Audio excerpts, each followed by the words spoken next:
नमः शिवाय। आप सभी का आध्यात्मिक धारा चैनल पर हार्दिक स्वागत है। आज हम एक ऐसे पर्व की बात करने जा रहे हैं जो सिर्फ एक त्योहार नहीं बल्कि स्वयं एक आध्यात्मिक यात्रा है। एक ऐसी रात जिसे हम महाशिवरात्रि के नाम से जानते हैं। ये सिर्फ एक पूजा का दिन नहीं बल्कि ब्रह्मांड के सबसे बड़े रहस्यों में से एक का प्रतीक है, शिव तत्व का। हम सभी ने महाशिवरात्रि मनाई है या इसके बारे में सुना है, लेकिन क्या हमने कभी सोचा है कि आखिर इस रात में ऐसा क्या खास है? क्यों इस रात को शिव की महारात कहा जाता है? क्यों करोड़ों लोग इस रात को जागरण करते हैं, व्रत रखते हैं और शिवलिंग पर जल अर्पित करते हैं? आज हम इन्हीं सभी प्रश्नों के उत्तर खोजेंगे। हम महाशिवरात्रि के मूल में छिपे ज्ञान को समझेंगे, उस ज्ञान को जो विज्ञान है, जो दर्शन है और जो परम सत्य की खोज का मार्ग है। महाशिवरात्रि का अर्थ सिर्फ शिव पार्वती के विवाह से ही जुड़ा नहीं है, इसका ज्ञान बहुत विशाल है। ये रात प्रतीक है उस शून्य की जिससे संपूर्ण सृष्टि का उद्भव हुआ और उसी अनंत की जिसमें सब कुछ विलीन हो जाता है। ये रात प्रतीक है उस अंधकार की जो ज्ञान के प्रकाश को जन्म देता है।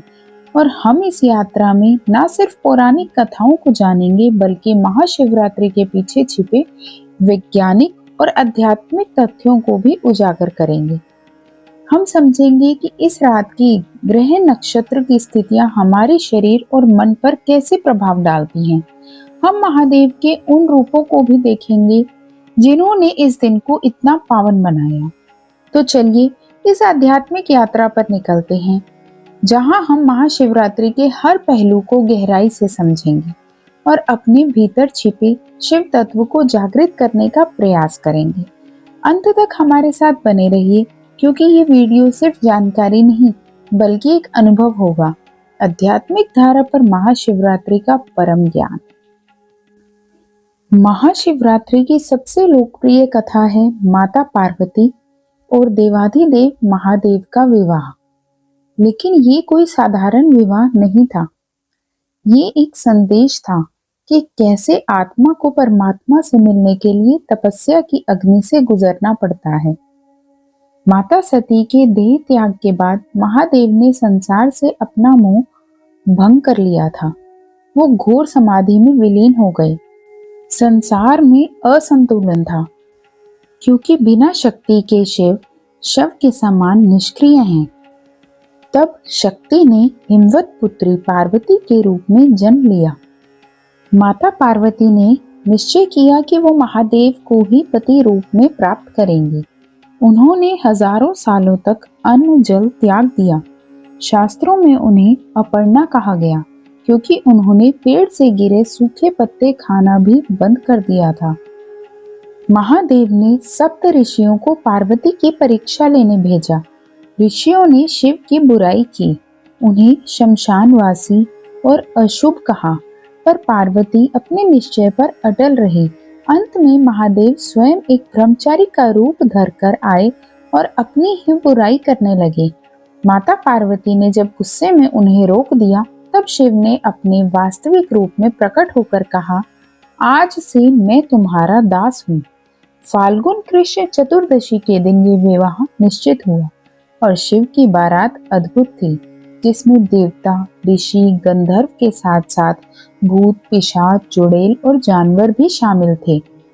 ये दर्शाता है कि महादेव पशुपति हैं। वो हर उस जीव को अपनाते हैं जिसे समाज ने ठुकरा दिया है।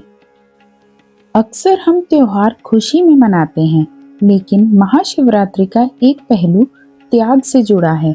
जब देवता और असुर मिलकर अमृत की खोज कर रहे थे, तब अमृत से पहले एक ऐसी चीज निकली जिसने सबको डरा दिया। आइए जानते हैं उस विष की कहानी जिसने महादेव को नीलकंठ बना दिया। जब देव और असुर अमृत के लिए समुद्र मंथन कर रहे थे, तब अमृत से पहले हलाहल नाम का भयंकर विष निकला। वो विष इतना घातक था कि उसकी तपिश से सारी सृष्टि जलने लगी। सब देवता महादेव की शरण में पहुंचे। महादेव ने बिना किसी स्वार्थ के सृष्टि को बचाने के लिए उस विष का पान कर लिया, लेकिन उन्होंने उसे निगला नहीं, बल्कि अपने कंठ में ही रोक लिया। विष के प्रभाव से उनका कंठ नीला पड़ गया और तब से वो नीलकंठ कहलाई। विष हमारे भीतर की बुराइयां हैं, मंथन हमारे मन का संघर्ष। महाशिवरात्रि हमें याद दिलाती है कि हमें भी अपने भीतर के जहर को पीना सीखना होगा, ताकि हम अमृत तक पहुंच सकें। लेकिन दोस्तों, शिव की लीला यहीं खत्म नहीं होती। अगली कथा और भी अद्भुत है। एक बार ब्रह्मा जी और विष्णु जी के बीच ये विवाद हुआ कि दोनों में से श्रेष्ठ कौन है। ये विवाद अहंकार का रूप ले रहा था। तभी उनके बीच एक विशाल काय अग्नि स्तंभ प्रकट हुआ। ब्रह्मा जी ने हंस का रूप लिया और ऊपर की तरफ उड़ चले, उसका छोर ढूंढने। विष्णु जी ने वराह रूप लिया और धरती के नीचे पाताल में उतर गए। हजारों साल बीत गए, पर ना कोई ऊपर का अंत पा सका, ना नीचे का। ब्रह्मा जी ने रास्ते में एक केतकी फूल को देखा जो ऊपर से नीचे गिर रहा था। उन्होंने उससे झूठी गवाही दिलवाई कि उन्होंने स्तंभ का छोर देख लिया है। तभी उस अग्नि स्तंभ से महादेव प्रकट हुए। उन्होंने ब्रह्मा जी के अहंकार को तोड़ने के लिए उन्हें दंड दिया और विष्णु जी की सत्यनिष्ठा की प्रशंसा की। ये अग्नि स्तंभ ही शिवलिंग है। लिंग का अर्थ है चिन्ह या प्रतीक। ये दर्शाता है कि परमात्मा का ना कोई आरंभ है ना अंत, वो अनंत हैं, निष्काल हैं। ओम नमः शिवाय। महाशिवरात्रि की पूजा सिर्फ एक रस्म नहीं, बल्कि अपने भीतर के पंच महाभूत को शुद्ध करने की एक प्रक्रिया है। बहुत से लोग पूछते हैं कि शिवलिंग पर चढ़ाई जाने वाली चीजों का क्या अर्थ है। जल, ये मन की शांति और शुद्धता का प्रतीक है। जैसे जल हर चीज को निर्मल करता है, वैसे ही अभिषेक हमारे विकारों को धोता है। दूध, शुद्धता और ज्ञान का प्रतीक है। दही, समृद्धि और ग्रोथ के लिए। शहद, मधुर वाणी और प्रेम के लिए। और घी, आत्मा, शक्ति और तेज के लिए। क्या आपने कभी सोचा है कि बेलपत्र हमेशा 3 पत्तों के जोड़े में ही क्यों चढ़ाया जाता है? शास्त्रों के अनुसार ये 3 पत्ते सत्व, रजस और तामस गुणों के प्रतीक हैं। इन्हें शिवलिंग पर अर्पित करने का अर्थ है हम अपने तीनों गुणों को महादेव के चरणों में समर्पित कर रहे हैं, ताकि हम गुणों से परे होकर मोक्ष पा सकें। महाशिवरात्रि की रात को 4 पहर में बांटा गया है। हर पहर की पूजा का एक विशेष उद्देश्य होता है। प्रथम पहर, इसमें धर्म की प्राप्ति के लिए पूजा होती है। दूसरे पहर समृद्धि के लिए है। तीसरा पहर इच्छाओं की तृप्ति के लिए और चौथा पहर सबसे महत्वपूर्ण, जो मोक्ष के लिए है। इस समय की गई पूजा सीधे आत्मा को परमात्मा से जोड़ती है। दोस्तों, आध्यात्मिक धारा पर हम हमेशा बात करते हैं कि कैसे पुराना ज्ञान आज के मॉडर्न जीवन में काम आ सकता है।